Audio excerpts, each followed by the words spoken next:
Hello. Recently I travelled with my wife to visit one of our sons here in Israel. But can we be certain that he is our son? You see, we never did any genetic testing, and theoretically one of the nurses could have made a mistake and switched him with another baby in the hospital after he was born. He looks a bit like me, but that's no proof. Nevertheless, even without any scientific evidence, I am certain that he is our son. The question I want to address here is, can we, by observing and studying the living world, obtain an even higher level of certainty regarding the existence of God? I say a higher level of certainty because when it comes to the identity of my son, I never actually obtained the final proof. But when it comes to the living world, there are only two possibilities. Either it was created by God, or it is the result of natural causes. So if I can present you with information demonstrating how any naturalistic explanation for life is not only non-scientific, it is absurd, then automatically the irrefutable fact of God's existence will become apparent. Now, there are two separate issues that an atheistic worldview has to explain regarding the living world. The first one is the origin of life. The second issue is, from that point on, assuming God is not in the picture, how life developed until the appearance of man. And it's this second issue that I want to address first. That is the general theory of evolution. Now, according to the rules laid down by the very bigoted and intimidating high priests of evolution, if you are not a scientist, you can't even question the theory. If you are a scientist, you're subject to a catch-22 clause that states that any scientist that rejects evolution is an idiot. And who wants to hear what an idiot has to say about evolution? Now, that's if you're a normal scientist, but if you are a creationist scientist, in other words, not only are you refuting evolution for all sorts of scientific reasons, but in addition you claim that millions of years did not transpire so that even one creature could have evolved into another, an issue that I won't be addressing here, then you are totally deranged. However, if all this dogmatic contempt for those who are refuting evolution stems from it being, as they would have us believe, a scientific fact like gravity, then how do you explain this? Niles Eldredge talks about these debates, and he has debated a number of times. I debated him in Orlando, Florida. He is curator of the American Museum of Natural History, professor at Columbia. And he says, creationists today, at least the majority of their spokesmen, are highly educated, intelligent people. Skilled debaters, they have always done their homework, and they nearly always seem better informed than their opponents, who are reduced too often to a bewildered state of incoherence. I'm sorry, that's the way it is.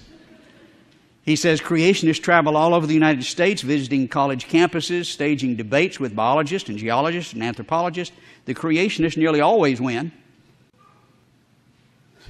When the press interviews evolutionists, they always have to interview Eugenia Scott, who is president of the National Center for Science Education. Sounds like a very prestigious organization. It's just it's a watchdog group that hates the creationists. It's one she formed by herself. And she says scientists should refuse formal debates because they do more harm than good. And they're doing that now. That's the standard procedure. And they do more harm than good for the evolutionist. I was recently up in New York. Some of you know Keith Sharp, and we were lecturing there near Syracuse University, and he was trying to get a debate going, and he challenged 100 geologists within a 100-mile area in my name to debate. And they all refused. And so with his advertisements on the back, he put, "Here are the geologists who refused to debate Dr. Patton."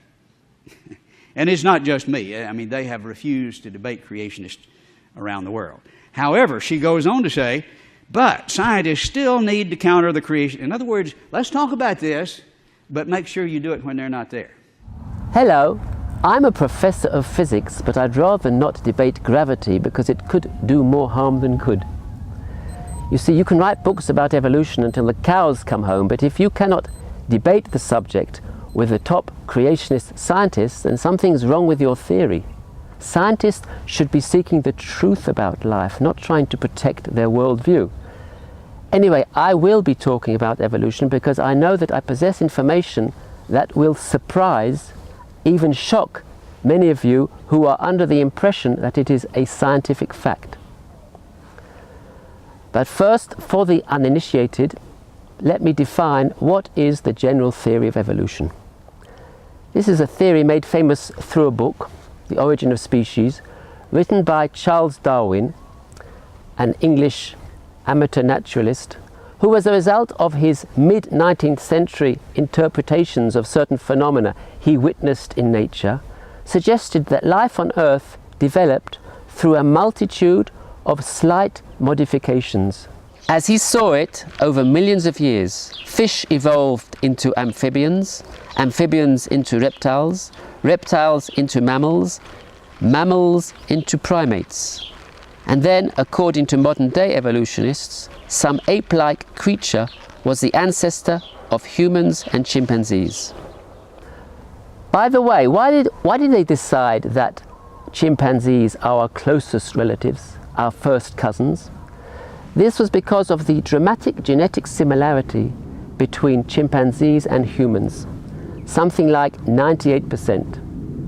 However, this percentage that in 2002 was lowered to 95%, and some experts say is lower than that, is not so surprising when you consider the fact that they say we share a 50% genetic similarity with bananas. What is surprising is that scientists have found that kangaroos are genetically very similar to human beings, and no one is suggesting that kangaroos are even our second cousins. So in fact, similarities are not evidence that we share a common ancestor, but that we share a common designer. Now, what is the mechanism that was responsible for transforming a fish into a philosopher? This is the theory of neo-Darwinism. Genetic variations caused primarily by mutations are the driving force behind transforming one creature into another. We are familiar with mutations that occur before birth as birth defects, and mutations that occur during life as cancerous growths and other unsavory phenomena. Now, one mutation in one creature is not going to change the course of history. The idea is that if this mutation enhances the creature's chances to have more offspring, such as it gives it the ability to live a longer life, then all those that inherit this genetic change will also have more offspring. They will become a majority in the population. Those that haven't been enhanced will be a minority. Eventually they will die off. That is natural selection, or the survival of the fittest. So take any complex phenomenon in the living world. For example, the human liver, which performs some 200 different functions. All these functions, whether it's those that we inherited from our animal ancestors and were upgraded, or those that evolved for the unique purposes of human beings, all of them are the result of genetic changes preserved by natural selection. Isn't that amazing? Miraculous. Well, actually, no. Scholars like Richard Dawkins inform us that to believe in miracles is silly. This is science.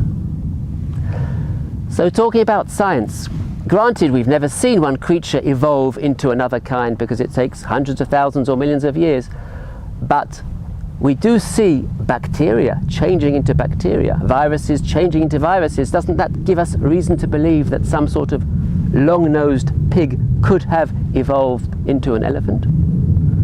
While there are some 25 different attempts to define what constitutes a specific species, according to some definitions, we do sometimes witness new species appearing in the living world. Doesn't that give us reason to believe that some sort of long-necked horse-like creature could have evolved into a giraffe? No.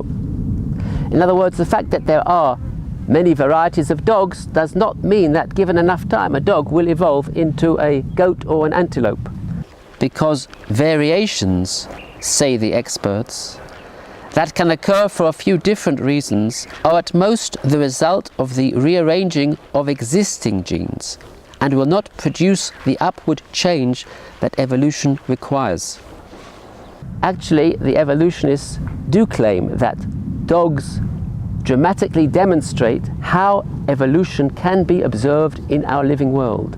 Look at all the different types of dogs that have evolved.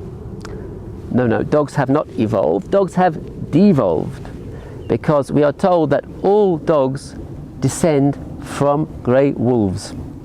In other words, the original wolves, or if you believe in the Bible, the two wolves that Noah took on his ark, had great genetic diversity, the potential for adaptation, variation, change. The dogs we see today have lost that genetic information. They have been selected out and they are genetically impoverished. They will never develop back into wolves.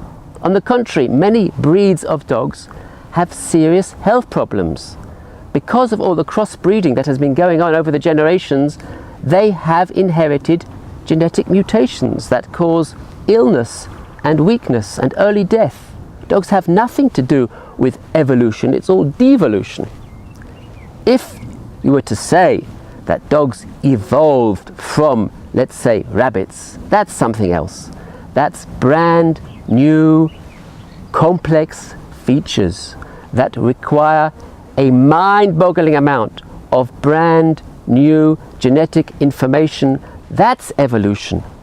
But varieties of dogs is not evolution.